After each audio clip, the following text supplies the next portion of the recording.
under this table right here, they have some column properties. Again, we kind of looked through those already. Auto increment, what a default is, what primary key is, nulls, things like that. Go ahead. Oh, that was a test too. Okay, so those are pretty straightforward. Engine types are just different kind of engines you can have for MySQL. Basically, we have INNODB, which is the one we're going to be using. That's pretty much what it defaults to. My ISAM basically is more for outputting data really fast, but as far as getting the other stuff, it's a little bit weaker, it's just a little bit slower. The other ones I don't have a ton of experience with to sit there and really talk about them. There's just different engines you can use, but for our class, what we're going to be using will be INNODB for MySQL. Pretty much the most common one.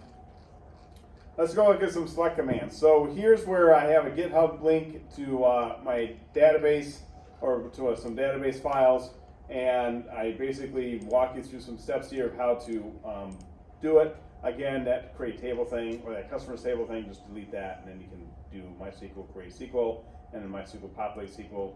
These two files will update the database. I've already done that, and the reason is because I want you to, or I want to have, basically, it won't do all these tables. It does just a few, like customers, order numbers, orders, I think, products. There's a few of them. Okay, these are for like everything we do in the class and more. So that's really what we're doing. Is all I'm trying to do in this book is tell you, let's get some data ready to go so you can run some queries. Because we don't have data, it's kind of hard to run queries. Okay, so that's all this is. So let's take a look at some of these commands. If you don't have this, it's okay. You can mess with it later. I highly advise you do. But the first one is a common one. It's the select command. And what that does is it gets information. So this is one of the easiest ones. Is just select, and then what field of data do you want? So select product ID from, and then what table do you want? In this case, products.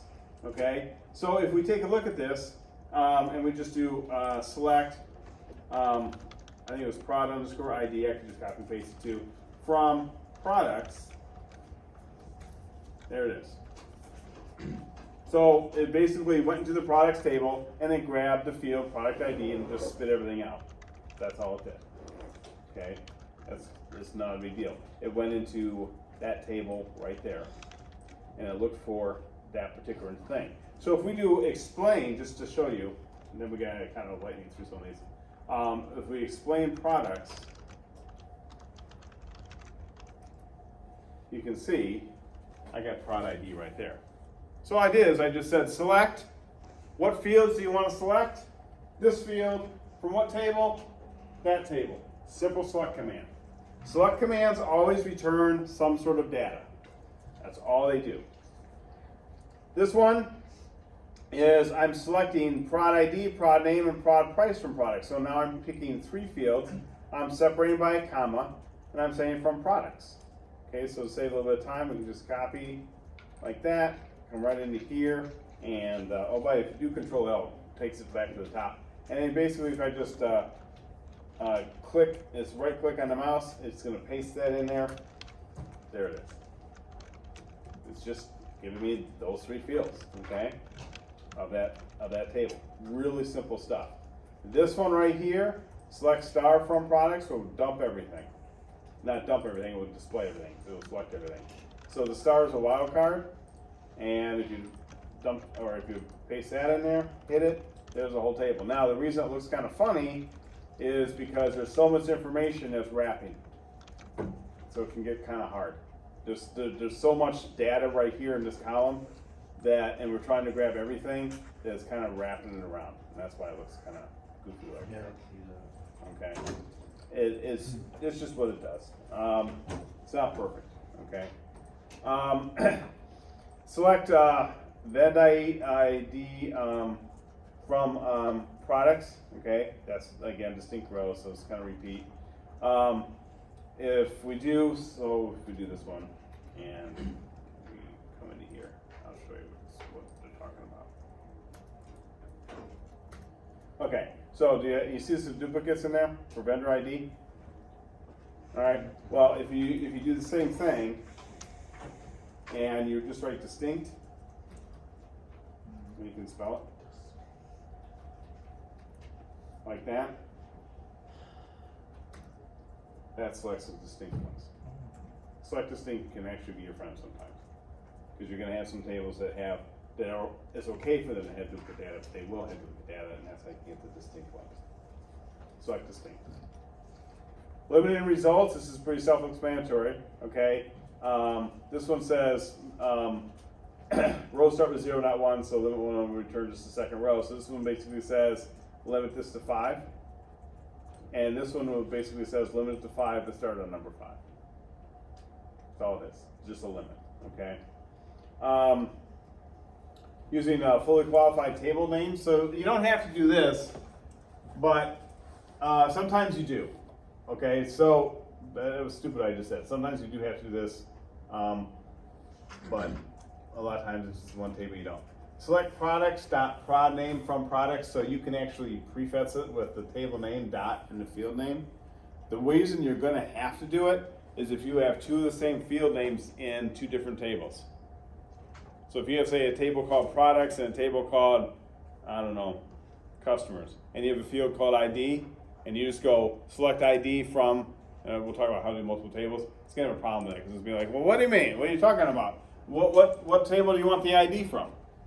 So you just write products dot or customers dot, and then you just put in that. So that's what's just showing you what's going on. As far as the database, that you want to talk about that. Sorting data, you can use the order by, and I know there's some little issue with order by on more complicated queries is where you put it, but basically this is a simple way. Select product name from products, order by product name. Okay, this one's a little bit more involved. You got product ID, product price, product name, from products, order by, and what's going to do is it's going to do product price first and then product name second. So it's going to sort by product price first and then product name second. That's basically how that one will work. So if we look at that one real quick, come here, paste into it. I don't know what I did wrong. There it is. Okay. You can see it's sorting product price and then it's sorting product name, even though it doesn't seem like it is. That's exactly at the top you can see it because they have both have the same product price. Right.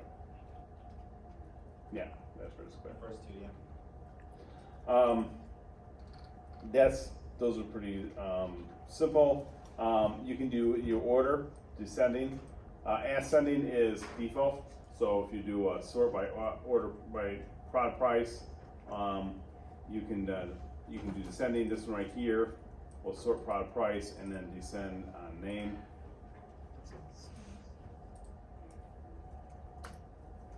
Just like that. Okay. So it's going to still do product price. And now I see it. So it's just some different. Examples. Now we're going to get into joins, and joins are fun because all the stuff I just showed you was simple select queries of one table. Big deal. If that's all we did, we wouldn't need a relational database at all because we never. Well, we do sometimes do that, but really we do multiple tables. That's the whole point. So first I'm going to show you this that happens. We have select vendor name, prod price from vendor's products, order by, vendor name, prod name. This is going to be a complete disaster, but it's theoretically going to do exactly what we asked it to do.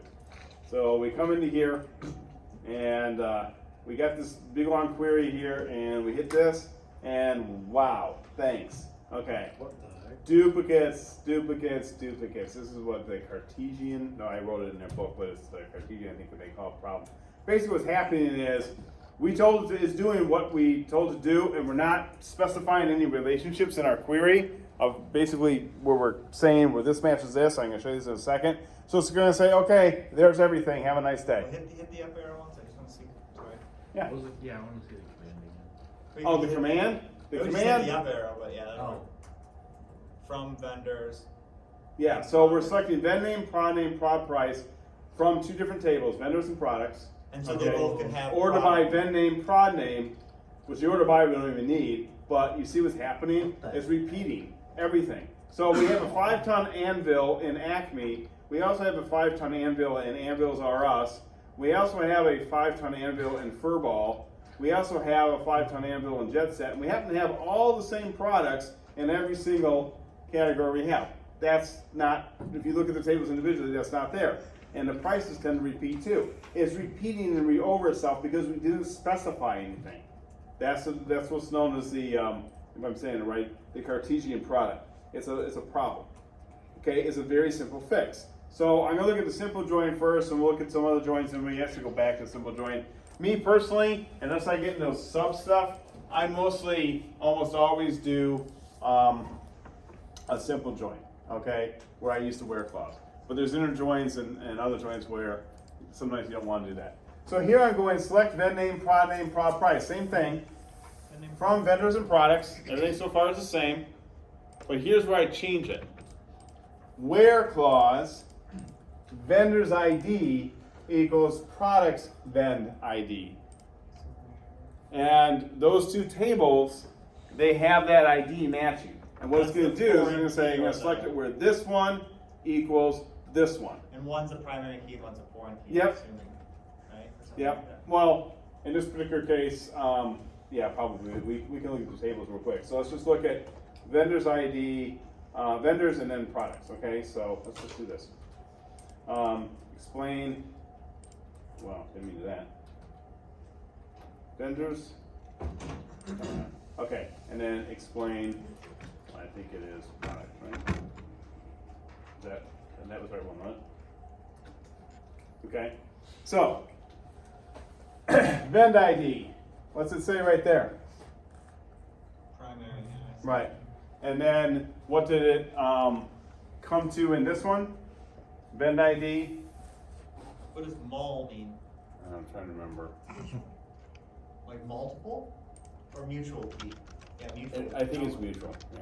But, So you know mul, what. yeah. Anyway, so what it's doing is it's saying where this matches this. That where clause changes everything because instead of having this Cartesian product which just dumps everything, it basically is going to be tying it to where those two numbers match. Does this make sense? Yeah. Okay, let's just look at select vend ID Multiple, it means From- multiple occurrences of, from vendors. multiple occurrences of given value of committed within. So there's the vend IDs. Okay, and then we're going to do the same thing, but we're going to do from products. And there they are. Okay, so we're matching these to these. Okay, now let's run it. So we get this command right here, and that where clause again is it's going to change everything. So copy this from here, paste that, and there we are. And now all of a sudden we see that this is Anvil. See how the Anvil stuff is with the Anvils? Okay. The Acme stuff is, well, TNT, good place to buy that, I guess. And then we got the Jetpack stuff and the fuse. So you can clearly see this is what you wanted. It's the where clause. You got to specify those matching fields. Okay. If you don't specify that, it all gets into how you set your tables up. You're going to have that Cartesian product. You're not going to get what you want. You're going to get a mess. You can buy a jetpack for $55. Yeah, it's pretty cheap stuff.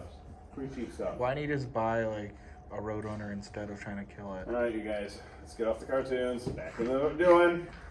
All right. Inner joins. Okay, so the first example is called an equijoin. Here's an inner join where it's just done differently. You do an inner join. Okay. So it's the same type of thing from vendors, but you're inner joining products on vendor ID equals products vend ID. This is basically the same thing as this, not using the where clause. You're using that inner join. You'll see the inner joins and outer joins in a second where I show you some better examples.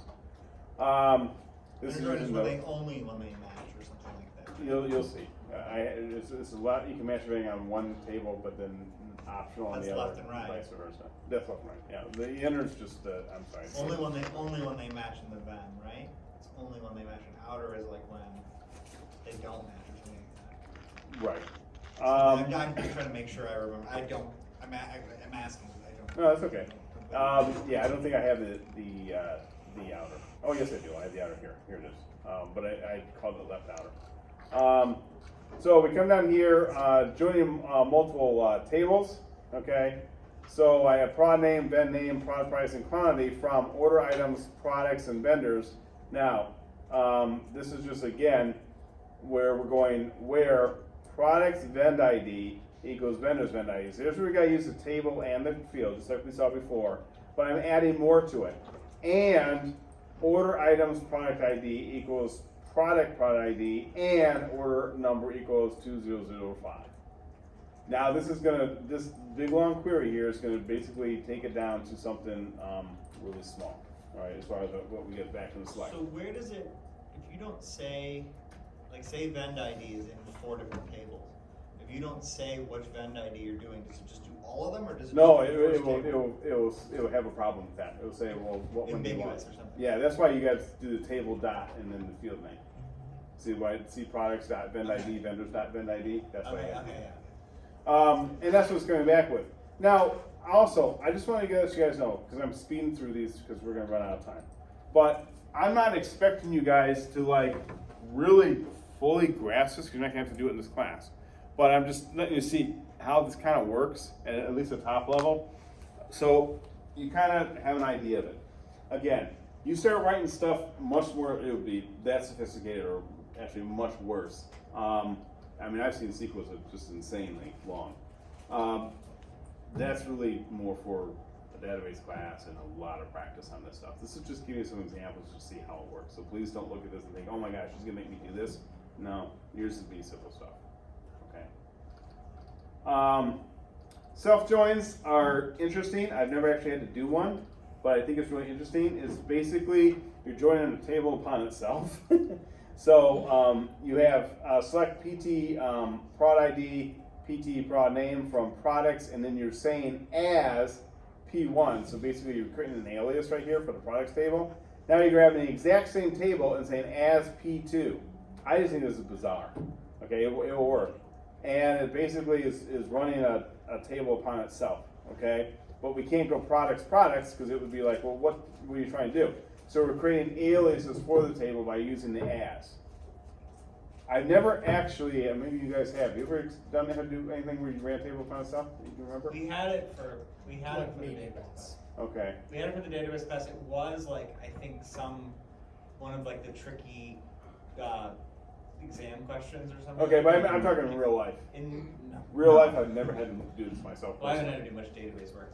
But what this is basically doing is, because we create, these are known as aliases right here, when we do the as, so we're calling this products table P1 and this products table P2, we know the exact same table.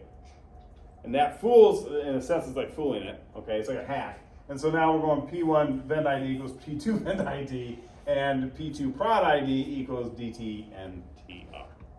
So it's going to zip it on. So we can run just to see what it does, but it's kind of interesting. That's kind of sophisticated, I think, kind of sophisticated Are there ors in where statements or just Yes, ands? you can do ors, Okay. absolutely. So we go here. Boom. Okay, that's what they're looking for. But it's basically spitting it on that. Did it actually go right? Because that's SP2 where, yeah, okay, and yeah. So anyway, kind of funny. Outer joins, you got left outer join. So it will join all the rows from the table on the left into from cause. So this one is the one that will actually make sense in what it's doing, when the other one won't as much, but I'll do this first one because it actually does make sense. It shows it pretty clearly. This is where we're taking one from the left table, from the first one, and then we're complying to the second one. And so what we're looking at is, we're running basically all the customers. We're getting the customer name, customer ID, and the orders number. Now, we can have a situation where we can have a customer who hasn't placed an order. That's very common, right? You can have a customer come into your store, say you have an online store and you got to register to get into it.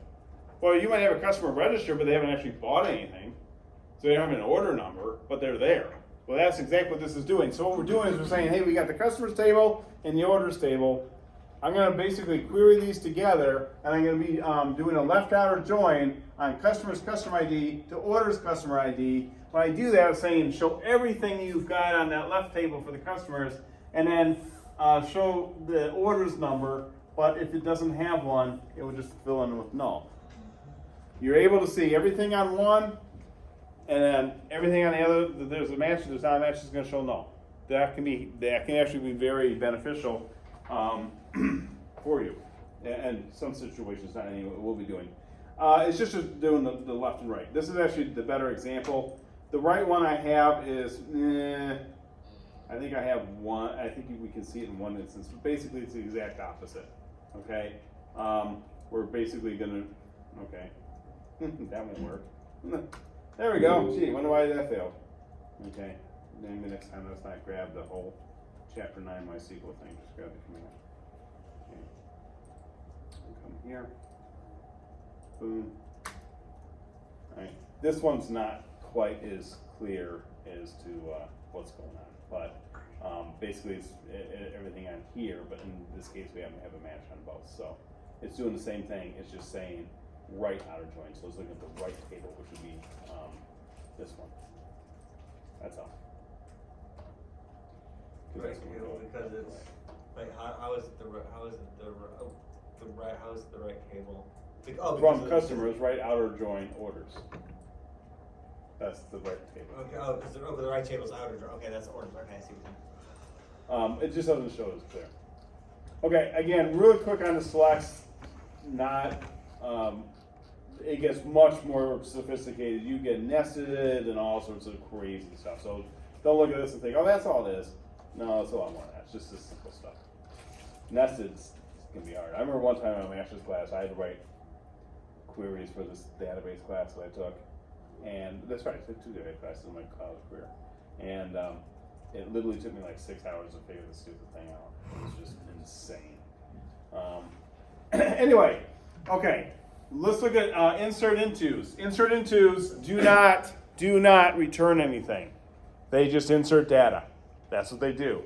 Okay, so insert into table name, you basically have the fields you want to insert data into, and then you have their corresponding values. So this value here goes into that field. This value into that field. This value into that field.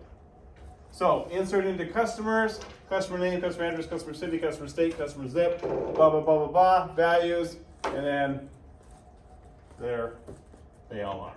Okay, so all this stuff, it will do one row, it's going to create one new record, and it's going to take all that data and put it in the appropriate fields. And it needs to know what field you're putting what data. It needs to know that. So it's really simple, okay? You just do it in parentheses here. This is the easiest one to look at. Do it in parentheses, that lists your fields, separated by a comma. Those are your fields. You separate the word values, and you put in your values. You can do multiple insertions, okay? Where basically you have your fields listed once, but your values, they still have to be in order, but your values basically have this one right here, and then you do a comma, and you have your second one. So here's one where I'm doing 2 records in one shot. I've actually done stuff where I've had PHP, there's a better way to do it, by the way. But I've had PHP write, like it goes through a list of stuff, and then it basically dumped it into a database. It created a huge insert command and then did it. But there's better ways of doing that. When I got into working on records that were in the millions, I realized that doesn't work so well. Little memory problem there. And slow as could be, so. Good on little stuff, not so good. Update is when you're changing something, okay? So insert into, new record. Only new record. Update, changing. There has to be like a where with that. Oh, yes, there does. Crazy. Well, Yes, does there it does. allow you not to have a where? No, there does. That's what I mean. Yes, you absolutely have to. Okay, it's right there. Update the table name. Set the column. Okay, so whatever the field name is or column name is equals whatever value. This column, whatever value. Dot dot dot. Where. Okay, and then you have some sort of condition. If you don't have the where clause, it will update every single record with what you just wanted to do. You're allowed to, but You are allowed to if you want to have a big problem. yeah. Have you ever done that? I've done it. It's not a fun day when that happens. because, and that's where you pray you have a backup somewhere, because Oh, so that you can get fired for doing that as yeah, it's well. another one where you just start working on your resume right off. It's probably gonna be done. Yeah, so that's it. We haven't time to tell you the story where I really thought I was gonna be in trouble. And so here's example, customer set, customer contact, and it equals the name, where customer equals 1 to 0 is right. So what's nice about this is that where clause says, go to that specific record, and it doesn't have to be the ID number, by the way, I just happen to use it, but go to that specific record and change that particular field, or fields. That's how you do updates. They're actually really simple, but what happens is, we forget that where clause, and then all of a sudden we go, and the whole thing's, screwed up, and basically unrecoverable, unless you have a backup system. So that's update table, but it's a very simple command. Now you are going to have to do updates, and you're going to have to do insert intos, but you'll just be doing very simple ones. Delete rows. Okay. Delete from table name where condition. All right. And then so like delete from customers where customer ID equals 1001, boom, and delete. And you can have multiple conditions on these. You can have all sorts of crazy stuff in here, but if you don't put a where condition on, it's going to do exactly that. It's going to delete from the table, and it'll just delete everything. So these SQL commands, I mean, this is great. We're in class. We can break stuff, and it really doesn't matter. By the way, that should have a semicolon at the end of it. We can break stuff. It really isn't going to matter, okay? Because we're going to blow up something simple. But in the real world, it can matter. You can do that. Importing and exporting data. We've already pretty much seen this. So exporting a database, you can go MySQL dump, okay?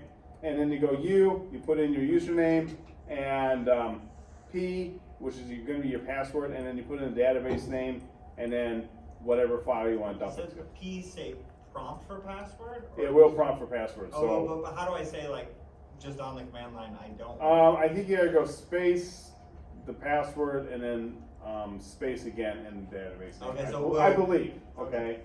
I've gotten into problems with that, and that's why I've always just done the P and let it prompt me for it. Mhm. But anyway, what this will do is this will basically this is really nice, because it basically is going to dump that entire database into a SQL file for you. That's a way to backing up your database. It's beautiful. It'll come in a nice little SQL file. We'll have all the fields. We'll have all the data, everything all laid out for you. It's great. Okay? So it's really pretty simple to do. Just a simple way to back up your database. So when you click on the enter key, that's your password. The password is your database password found in your MySQL file. This file is located in your home directory, and I show you how to get it. Okay? Because a lot of students think that password is their washing-out password. It's not. It's your database password. Just make sure you know that. It's in your doc, yeah. Yeah, and I just walk you through how to do it. Importing a database, well, we just saw how to do that. It's just MySQL, and then you do a little less than. So just don't forget, by the way, this has that little greater than sign. Don't forget about that thing. And if your Linux feels like redirection, okay? And then you got MySQL, and you got this. And so what this will do is this will read this file and dump it in there. Now, in the one that I gave you as an example, I gave you where you create the structure and then you add the data. But you can have one SQL file have both. In fact, if you dump one out, it's going to dump out structure and data at the same time in the same file, and you can just reload it back in. Okay, again, this won't be something you're really going to have to mess with so much in this class, but if you just want to back your stuff up to have it, then it's a good way to do it. It's a great way, though, when I tell you, hey, create a table in a database that does this, this, and this. It's so much easier to write that as a little SQL file and then just dump it in. And then if you make a mistake, you just delete the table out and do it again. These SQL files, I'm telling you, they're not that hard to do, and they're a lot better than doing a whole bunch of, when you're doing table stuff, than doing a bunch of commands. Now, in the real world, well, I won't say it's 100%, but at least in my world, when I get into doing database stuff, this stuff's great, and it's good to get down and dirty with it, but basically, just so you know, when I do it, I always use like Heidi MySQL, or Heidi SQL, I should say, or use some graphical interface program. It just makes making all this stuff like 10 times easier than having to write all this stuff. But you should at least know some of these basic commands. Next week, we're going to look at PDO, and PDO is going to be basically how we connect the database to PHP and actually do something. But that's next week. So again, I know I went through this kind of quick. This is one that's always a class where I'm kind of rushing. But play these commands on your own. You'll learn a lot from them. They're just little things, and you got the data right there. I would highly recommend it because you'll learn a lot from it. It's going to matter down the road. Maybe not tonight specifically because you won't be doing a lot, but it will matter down the road. All right, I think we're in Learning Module 7. Or are we in 8? No, we're in 8. So let me open up 8.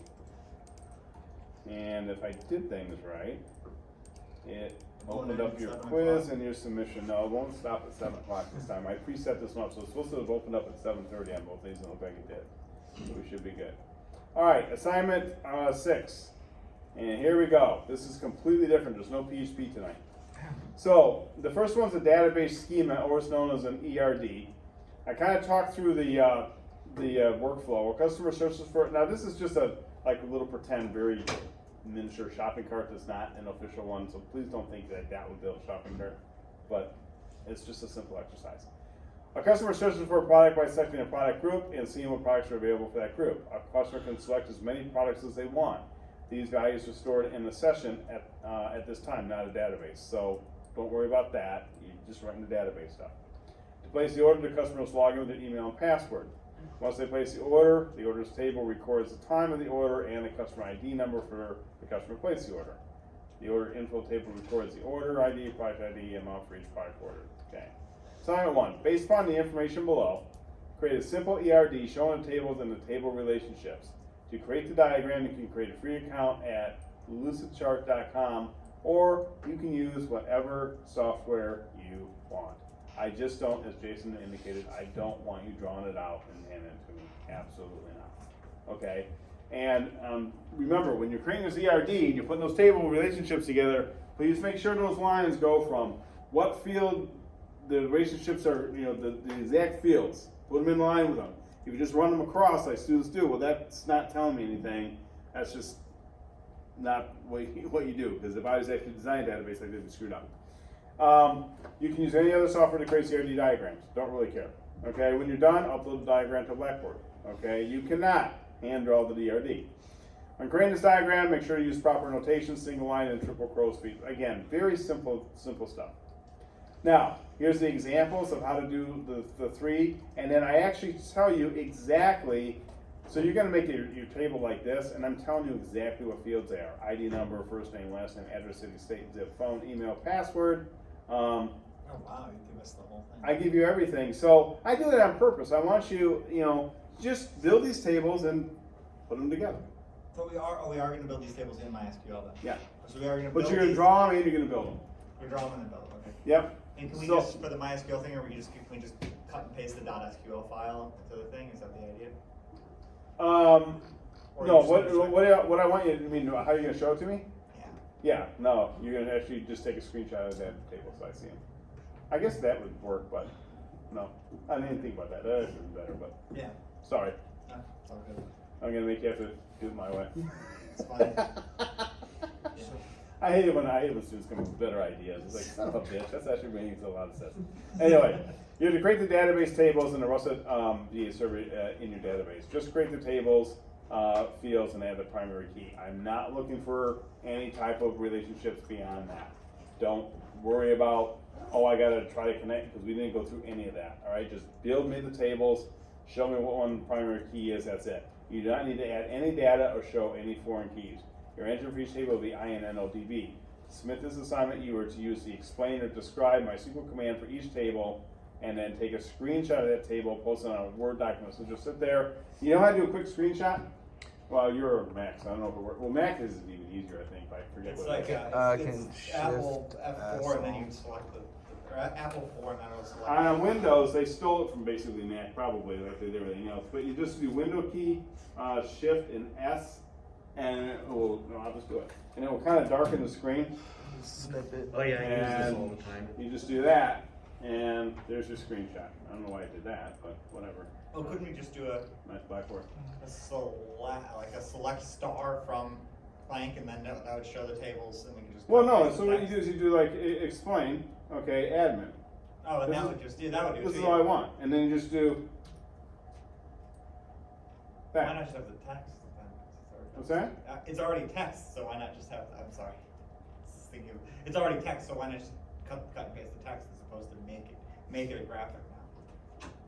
I guess you could, as long as I can clearly see Yeah. it's a table, I don't care how you do it, but just copy that, take a Word document, paste that image on the Word document, and you're done. Well, copy pasting text can sometimes be. It can look messy, I get it. Yeah. So, I didn't think about that. Lauren, go ahead. Well, if you just click Do you want us to, Shift Command when C, we take the it screenshot, just gets style. Go ahead. bring it You down? won't do this. Yeah, you can make it look any way you want, so here's a Just screenshot right there. crop it. Yeah. Yeah, so I just did it, I just did what I wanted you to do, that's how hard it is. You'd be Okay, surprised. is that answering your question? I'm sorry, Lauren. Mine takes the entire screen. I can't select anything. Can you switch Are the you on a layout? PC or a Mac? He's on PC. Oh, if you do the Windows Shift S, it should allow you to draw it. Go Window key, Shift key, S key all at once, it should allow you to do it. If not, Oh, open up yep. the, There it is. okay, if not, open up the snipping tool. I think there's like options at the top of the screen too when you do it. I don't So if you do the snipping tool, then you can just go new, and it does the exact same thing. And it puts in the snipping tool. Now, what this little trick I gave you, the keys does, it only puts in the RAM, so it's not gonna, it's like clipboard, so it won't put it in, Yeah. like, you can't save that image, and then you gotta go use the snipping tool, wanna save the image or something.